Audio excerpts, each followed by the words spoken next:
Dans le prochain épisode de Un si grand soleil. Tandis que Thaïs et son père se réconcilient, Jade quitte Montpellier. Attention, les paragraphes qui suivent contiennent des spoilers sur l'épisode d'Un si grand soleil diffusé lundi soir sur France 2. Si vous ne voulez rien savoir, ne lisez pas ce qui suit. Lundi 31 octobre dans Un si grand soleil. Thaïs et son père se réconciliant. Élise et Fanny ont passé la nuit ensemble. Ayant du mal à se quitter, les deux jeunes femmes prévoient de se revoir avant de partir travailler. Pendant ce temps, la police poursuit son enquête sur le meurtre de Damien. Comme ils n'ont pas beaucoup d'éléments à charge contre Anthony, le commissaire Becker réussit à convaincre la juge Alphand de faire une nouvelle enquête de voisinage ainsi que d'autres prélèvements. En parallèle, la police scientifique procède au prélèvement ADN des élèves et professeurs.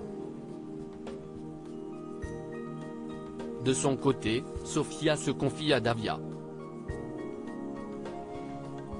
Les larmes aux yeux, elle lui raconte avoir vu Élise et Fanny s'embrasser. Bien qu'elle soit très en colère, elle espère malgré tout que sa femme va réaliser qu'elle ne peut pas détruire leur famille de la sorte. Comme elle envisage de lui parler, Davia le lui déconseille. Selon elle, c'est à Élise de faire ce constat toute seule. En attendant, elle l'encourage à se préparer à l'idée que l'histoire d'Élise et Fanny est sérieuse. Un coup dur pour Sophia. Non loin de là, Thaïs retrouve son père au restaurant malgré l'interdiction de la justice. En effet, elle a besoin de savoir s'il a tué Damien. Même si cette histoire l'a rendu dingue, Anthony jure qu'il ne lui a pas fait de mal. Thaïs se jette alors dans ses bras et lui présente ses excuses. Après lui avoir dit que tout s'arrangerait, il lui dit combien il l'aime. Au commissariat, Élise reçoit la visite de Sophia qui jure qu'elle n'est pas venue pour lui faire une scène mais pour parler de Charlie. Sophia lui fait ensuite savoir qu'elle est prête à l'attendre le temps qu'elle vive son histoire avec Fanny. Refusant d'avoir cette conversation sur son lieu de travail, Élise propose d'en parler le lendemain lorsqu'elle passera récupérer Charlie.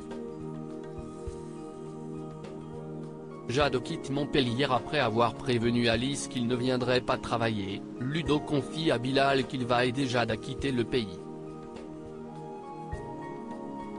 Bien qu'ils ne connaissent pas les raisons de ce départ précipité, Bilal prie son ami de faire attention à lui. Pendant ce temps, Jade appelle Julie et lui raconte toute l'histoire. La compagne d'Alex lui conseille de parler à la police mais Jade refuse de retourner en prison.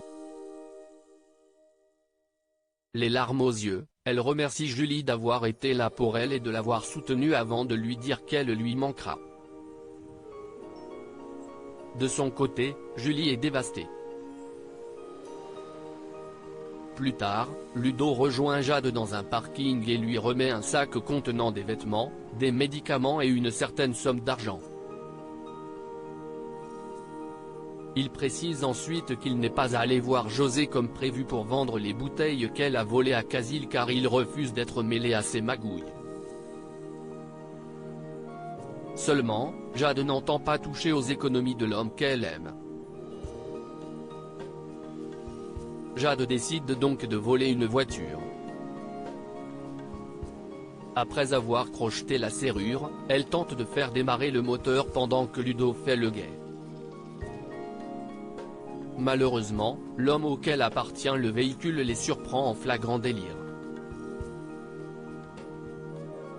Ludo ouvre alors brusquement la portière pour l'assommer puis met des gants avant d'appeler les secours avec le téléphone du propriétaire. Une fois qu'il s'est confondu en excuses auprès de l'homme inconscient, Ludo prend la fuite avec Jade.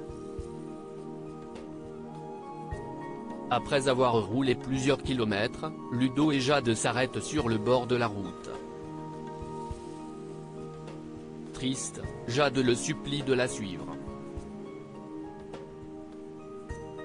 Bien qu'il soit très amoureux d'elle, Ludo ne peut s'y résoudre car tout ceci lui fait peur. Jade quitte alors Montpellier.